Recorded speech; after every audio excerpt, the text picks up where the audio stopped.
आ गए आप ऑफिस से? ओ भाई अड़ी मुंडा रही है 12 क्यों बज रही? पूरा वक्राकार क्यों हुई रो? फिर क्या दिक्कत हुई? नमक कम हुई सब्जी में? अरे यार एक काम करो मीनू के पापा, आज से आप मैं खाना बनाना बंद कर देती हूँ और एक खाना बनाने वाली रख दो मारी जगह, कंट्रोल ट्रांसफर कर दो। आई बात समझ में? यदि आपने रोज रामायण खत्म हो जाएगा।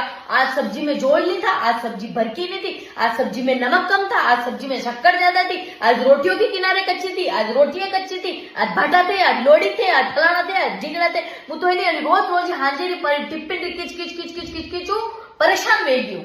अरे आपने तो ऑफिस घरे पग देता मैं बस रामायण कि किस्तर ने किस्तर मारी कनेता निकालनी है, किस्तर ने किस्तर मारी बैंड बजानी है, लेकिन आपने बावर्ची शादी करनी चाहती मारो कई लेवा करी है? घाउस बेड़ा रोज रूपाड़ा रूपाड़ा टेस्टी टेस्टी खाना बनाई देता आपने। अबे मारे खाता में कटू लो वो स्वाद आपने जो बांधने चाटवा में आवे, मारे अटे तो नहीं है वो स्वाद। आई बात समझ में? जो सब्जियां आप लाइन दो वो मैं सुबह बनाई दू और आपने तो कोई टेंशन नहीं, मैंने तो रात भर की टेंशन रहेगी सुबह क्या बनानी है। और मुँ हाउस बढ़िया बनाऊ हाँ आता मैं रोज ही रामायण, रामायण ने खत्म कर दो सब्जी ली या પછી आप रोज ही बांधने जीमो, हूँ तो और ही खुश हूँ।